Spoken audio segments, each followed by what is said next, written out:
Now, Wisconsin, we used to be a high-wage state. When half of the working class punched a clock in factories and foundries, machine shops and meat packing plants, tanneries, breweries, auto assemblies, paper, when half of us worked in jobs when union density was near universal, Wisconsin was a high-wage state. Now we're a low-wage state because those jobs are gone. And the truth is, they're not coming back. When I drive around Milwaukee, where I live, I see them block by block. We got A.O. Smith here, Alice Chalmers there. We got American Motors, Alan Bradley. That's 40,000 plus good union jobs gone. And that's just the A's.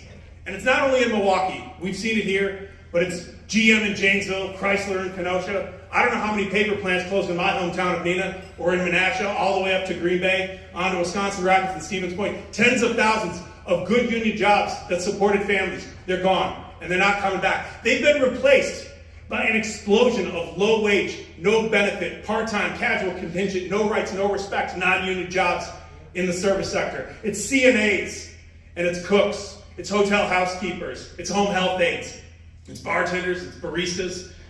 We know these jobs. They're the jobs that exist today. They're not going anywhere. And there's nothing wrong with this work. There's dignity in this work. These are essential jobs. What's wrong? Thank you. Yeah, thank you. It wasn't meant to be an applause line, but you're goddamn right. This job, these workers are essential. What's wrong is the wages. The bosses are getting away with paying us. Now, we don't miss the jobs that we've lost so much, and I see there's some trade unionists here today. Ain't nobody going to tell you that working in a factory is some glamorous job. If you work the midnight to noon shift in the Bemis plant down over there on the highway, there's nothing glamorous about factory work. We don't miss those jobs. We miss the union wages and benefits. We miss the living wages, the middle class living standards. We're getting screwed because it's been taken from us. It's been taken from us. We didn't give it away. It's been taken from us. We're getting screwed because those at the top took it away. Now, I want to say this without resorting to too many statistics in front of this crowd tonight, because you've just eaten, you've had some cake, and I don't know how much coffee you've had. I've had none, but I'm just getting ramped up here. The share of national income going to labor, to worker wages, is today at the lowest level it's ever been. It's literally never been lower since they started keeping these statistics. It's 1/5 below the rate that it was when we built the world's first mass middle class. And at the same time, the share of national income returning to capital, to corporate profits, has literally never been higher. It's 2.5 times as large as what it was when we gave birth to the first mass middle class and gave birth to the American dream. That's not a coincidence. The pay's in the tank and corporate profits are at the roof. That's causal. It's a story of power. It's a story of economic power. It's a story of the Democratic Party. In the 1930s, our party cut a New Deal for working people that gave birth to that first mass middle class. New Dealers made a deliberate choice with twin policies in the labor market to balance power between the boss class and the working class, so that as the economy grows, more of the wealth that we create with our hands ends up in our paychecks. First, New Dealers declared that the policy of the United States was to promote and protect collective bargaining, unions as a fundamental good and a fundamental part of our economy. Not a special interest group, part of the fabric of the largest economy in the history of the world. Millions of us unionized in basic industries and beyond. Nearly half of all private sector workers benefited from union contracts, families like mine. That's how we came into the middle class. Second, New Deal policymakers established a floor on the labor market to bring everyone else along.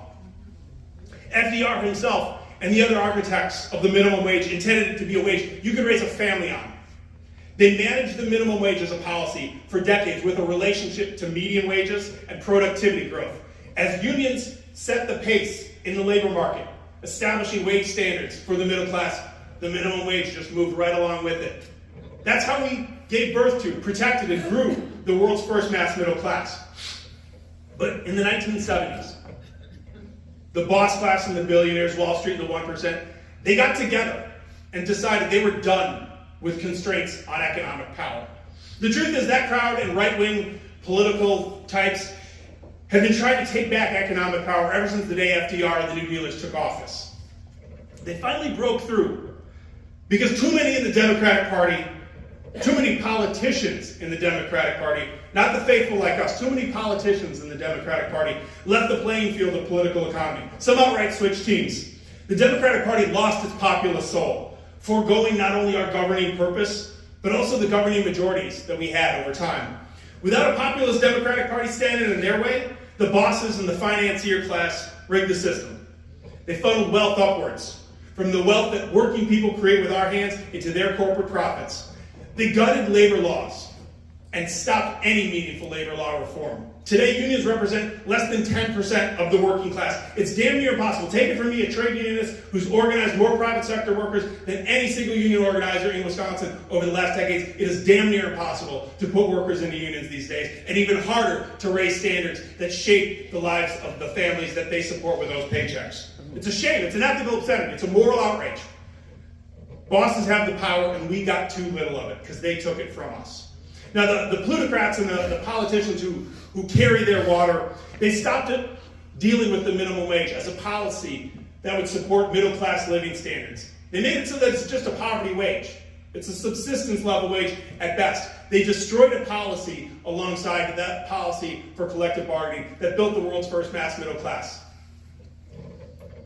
If policymakers had actually kept the minimum wage with its relationship to productivity growth, to median wages, and what it had done in the 40 years in that New Deal economy, it would actually be $25, $26 an hour today. Think about that. The Rand Corporation, no left-wing rag, the Rand Corporation funded by the Department of Defense and the National Security State, they actually found that if the New Deal policies on unions and minimum wages had been kept in place in the 40 or so years since they were gutted, if they had been kept in place, working people would have $79 trillion more wealth. That's a number so unfathomably large that we can't even conceive of it here. Let me put it in concrete terms.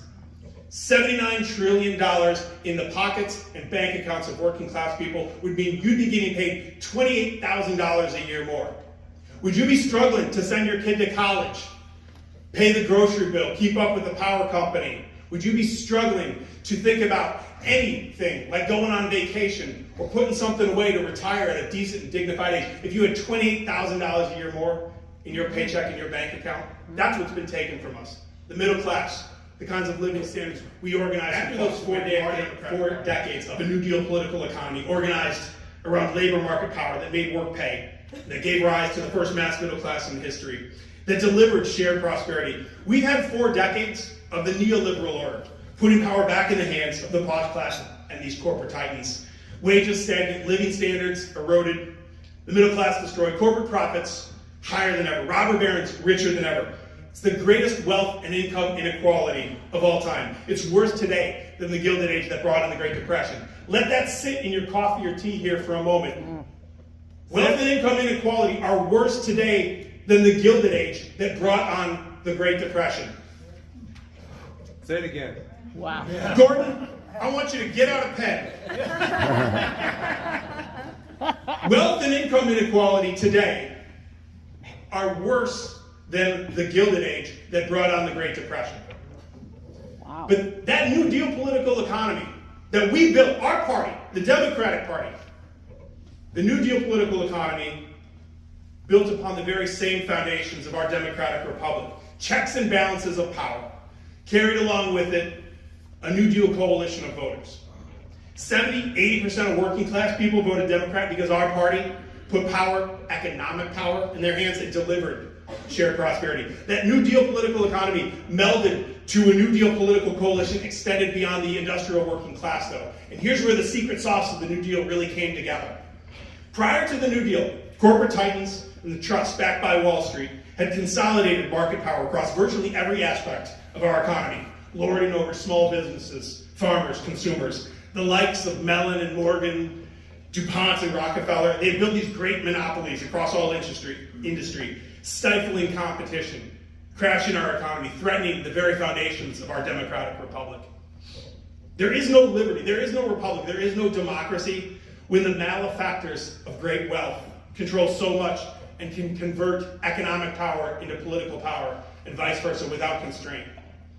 The New Deal government checked undue, unjust, undemocratic economic power, put it on the side of working people, farmers, small businesses, and consumers. New Deal Democrats regulated and broke up the big banks and Wall Street. We broke up the monopolies. We took down cartels. We busted the trust and opened fair, competitive markets. Instead of struggling to compete on an uneven playing field, small local retailers, mom and pop groceries, community pharmacists, farmers, we found open, competitive markets where we could build a business, build a vibrant economy, become pillars of our community.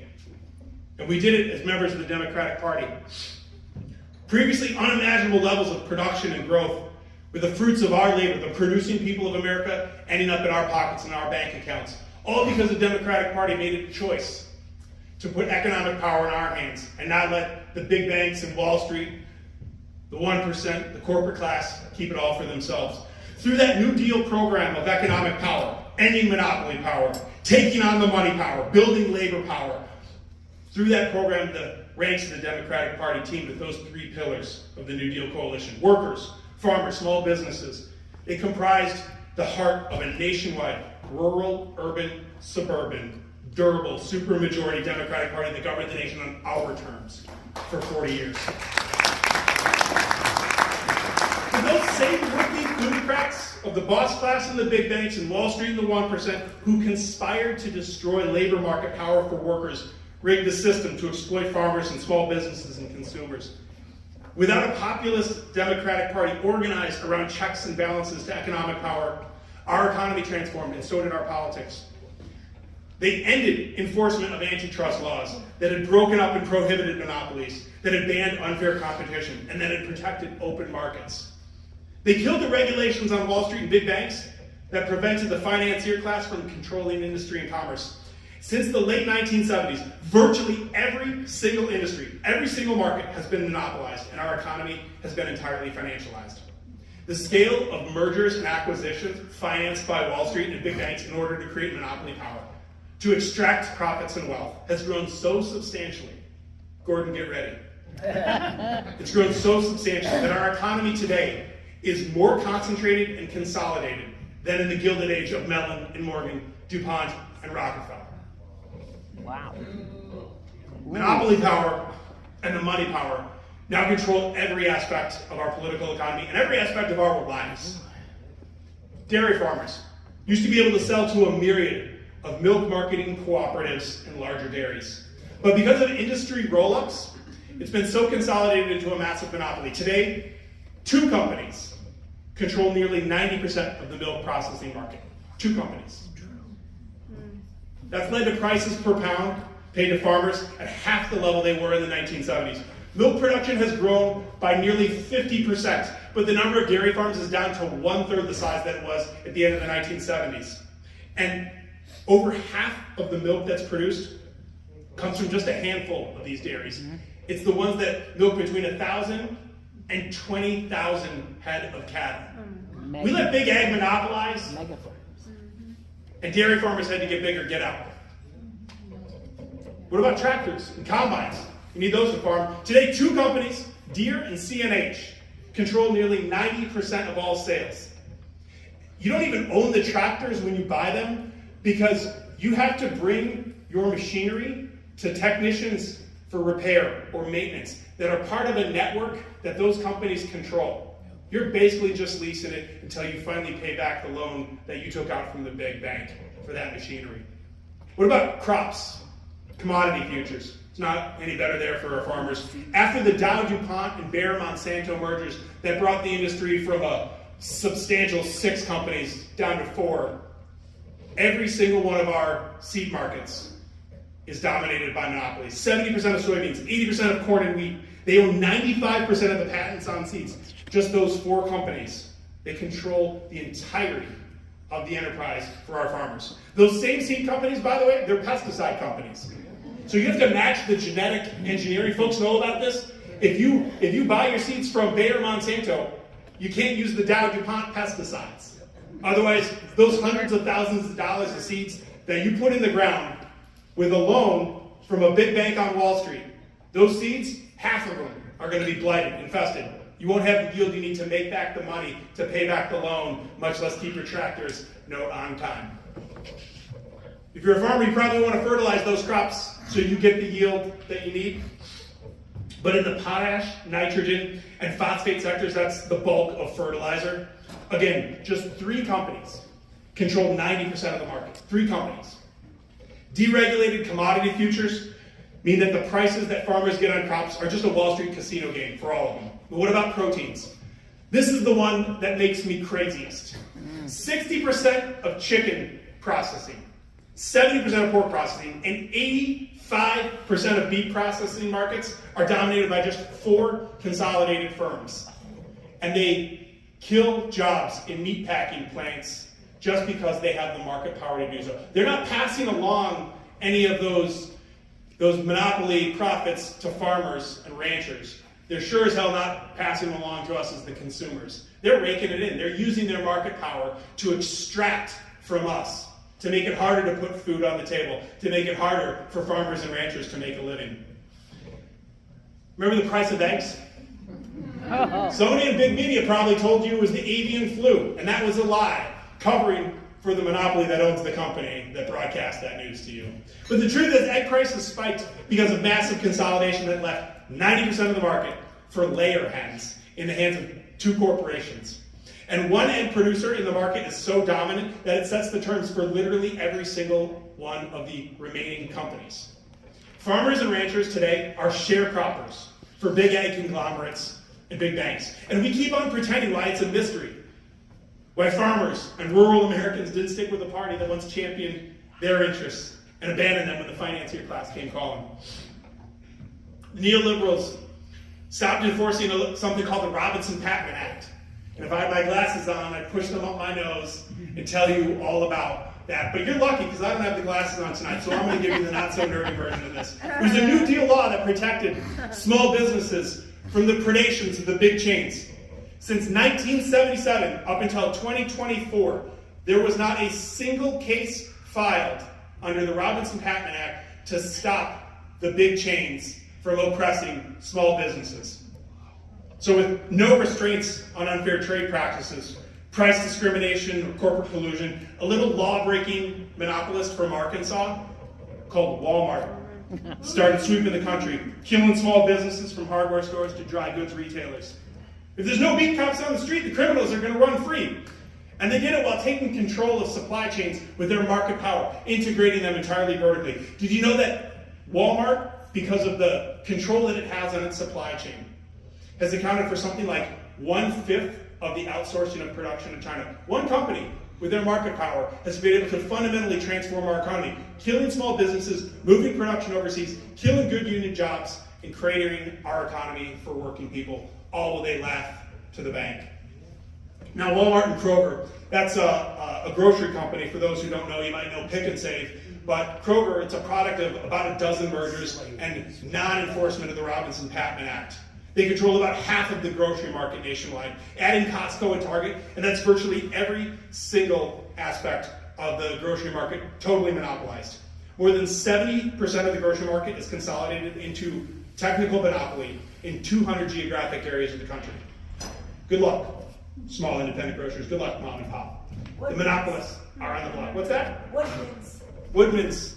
The truth is, Woodman's is dealing with 6 big food companies that control every single brand that are stocked on their shelves. It's monopolies all the way down. Wow. I have literally 16 pages of more monopolies that I could walk you through here. Pharmacists, hospital companies, electrical. You want to go on vacation? You try to book a flight lately? 4 airlines control 80% of the market share. The planes they fly, 2 companies that manufacture them. I get lost in all these monopolies, and our economy has gotten lost in all of them. What does it mean for consumers? It means the outsized market power and lack of competition allows the big players to increase prices, reduce footprints and access, and make boatloads of money, which they then use to acquire more companies, more market share, more monopoly power, and pay a handsome dividend to their shareholders. Well, we struggle to put food on the table. Inflation, wage stagnation, and the cost of living crisis today results from corporate power. And I think it's about damn time that we name it. We need to say what's wrong and why and who's responsible and what we are going to do to fix it. Yeah. of our consolidated, concentrated, monopolized economy? Who financed the mergers and acquisitions and private equity roll-ups and leveraged buyouts that created the monopolized economy? Big banks and Wall Street. They own or control over 2/3 of the shares of publicly traded firms and are the largest controlling equity or debt holder in 90% of companies. And just 6 bank holding companies are nearly 60% of the industry. I got a little carried away there. They now spend more on, Gordon, I'm sorry, I should give you a heads up when I'm going to do these. Big banks and Wall Street now spend more on merger and acquisition deals than extending credit, than what they do, extending credit or investing capital in R&D, production, and distribution. That's the business strategy. Got a great product, got a great idea, the best thing you can do is get acquired. It's not build a business, it's not build a legacy, it's not do something in your family.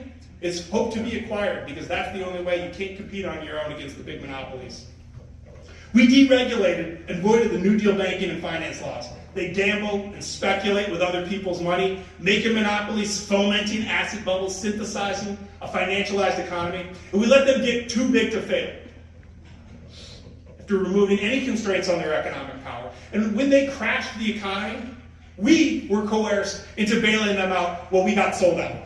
And I'm sick and damn tired of pretending like this is any way to organize an economy. I'm sick and damn tired of pretending that this is any way to run a political party and letting this kind of thing go on.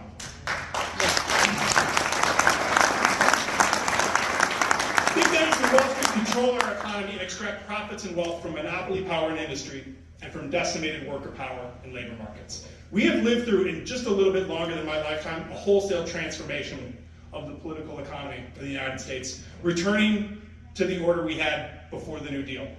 And we've experienced a complete transformation of the party system. A Democratic Party once organized around the pillars of checking and balancing economic power, fused a supermajority coalition of the main groups in society benefiting from the challenge to monopoly power, to the money power, to corporate power. Workers, small businesses, farmers, and consumers. 70% voted Democrat because they saw what it meant to put Democrats in control. Government was on their side, not on the side of the billionaires and the boss class and the Wall Street and the 1%. Democratic Party that built a shared prosperity economy and gave birth to the first mass middle class, built a durable nationwide supermajority that lasted for 4 decades. We were the natural governing party of America. When Democratic Party politicians abandoned the playing field of political economy or sided with the other team, when they allowed the financier class, the billionaire class, the boss class into our party and crowded out the populace, not only did our shared prosperity economy fall apart, giving way to the income inequality economy, the New Deal coalition itself cracked apart. When Democratic Party politicians abandoned the New Deal program of checks and balances on economic power, when our party lost its populist soul, we hemorrhaged the voters from that coalition that put us into power for 4 decades, and we became a regional minority party, confined to the edges of Congress, decimated in state houses, uncompetitive in the Senate, and barely hanging on to presidential ambitions that get worse over time. Let me just depart from my prepared remarks for a moment and say, you know that we used to send senators, United States senators, from Oklahoma, from Montana, from both Dakotas, from all across the country. And now we can't even think about getting to a bare majority in the United States Senate unless and until we revive the populist spirit of the New Deal Democratic Party. So we've had 4 decades of the New Deal political order, and we saw what came from that. 4 decades of a golden era of political economy, the middle class and the American dream. With 4 decades of Democratic Party dominance. And since then, we've had 4 decades of the neoliberal order and democratic decline. I mean that capital D and lowercase d. Wealth and income inequality worse than the Gilded Age, with today's billionaire class, Gordon, 3 times richer than the robber barons ever were. 3 times richer from our paychecks, from what we pay at the grocery store. We make it, they take it. Wages stagnant, living standards eroded, unions busted, industry monopolized, big banks and Wall Street thriving, while the middle class is dying. But the power to transform our nation resides in a transformation in the Democratic Party. And here's where this turns to hope. Because the truth is, we've had a Democratic Party that left the playing field and sat on the side for 4 decades Well, this income inequality economy of monopoly power and the money power grew up. And the smart folks in the room had figured this out a while ago while I prattled on. Well, the answer, Peter, isn't it pretty simple? We just rebuild a New Deal Democratic Party, a populist Democratic Party. And you're goddamn right. When we fight the monopoly power, when we fight the money power, when we fight for worker power, we are the majority. The people are with us. The folks who've kept the faith, the folks who are going to relight the torch, maybe grab a pitchfork or two, the folks for working class populism in the Democratic Party, people like us who come to dinners on a Saturday night in Winnebago County. 70% of Americans support unions and want us to have more power. Raising the minimum wage to a living wage is a 2-to-1 issue. More than 2/3 of Americans say corporations have too much power and government does too little about it. 70% want stronger antitrust laws and enforcement to break up the monopolies. We should stop pretending that this is anything other than a supermajority program to win back the majority, to win back the House, to win back the Senate, to win back the state legislature, and to take the White House. This is our program. This is our party. It's the populist supermajority out there waiting for us, for our party to embrace that mantle once again. Now is our time to restore the populist soul of the Democratic Party and take back our country. Is this going to be the party of the bosses, of the monopoly power, of the money power, or will this party, our party, the Democratic Party, will we be the party of working people and farmers, small businesses, and the middle class? I think I know how this room would answer that question. The revival, though, of a New Deal Democratic Party is not going to come from above. It's going to come from us, the grassroots. And it's not going to happen overnight, but it absolutely must start now. It's time for us to spread the good news of good old-fashioned boss fighting, break up the big banks, take on Wall Street, bust up the monopolies, bring back the unions, working class populism. Now is the time. Now is the time for our Democratic Party leaders to get religion and restore the faith in a government of, by, and for the people. In a party of government that challenges economic power for the common good, for the common man and woman. And a populist revival is underway. Now is our time to raise up a party of working class populists, running for office from the state legislature to the United States Senate. Now is our time to stand up and be counted and to stand up and fight. And if you want a 50-state, 72 county, supermajority, populist, New Deal Democratic majority, it is time for us to stand up and fight. If you want to make work pay again, stand on up and join this fight. Living wage now. Legalize unions. Repeal Act 10 and right to work. If you want to break up the big banks and take on Wall Street, stand on up. Bring back Glass-Steagall. Make this economy work for working people once again. If you want to bust up the monopolies and fight corporate power, stand on up. If you want to bring the 1% and the robber barons to heel, stand on up and join this fight. If you want a New Deal Democratic Party back, stand on up. If you want a New Deal Democratic Party majority in the House of Representatives, stand on up. And if you want a New Deal Democratic Party majority in Lawrence Palmieri in the state assembly, stand on up. If you want to keep running after that in 2028 to the working class popular, if you want a New Deal Senate majority with Bernie Sanders and Elizabeth Warren, Grant Cotton, and Teddy Blandon, stand on up. And if you want to put Megan to bed in 2028 with the New Deal Democrat in the White House, stand on up. If you want your party back, if you want your country back, join this New Deal populist revival. Stand up and join this fight. Thank you very much. Wow!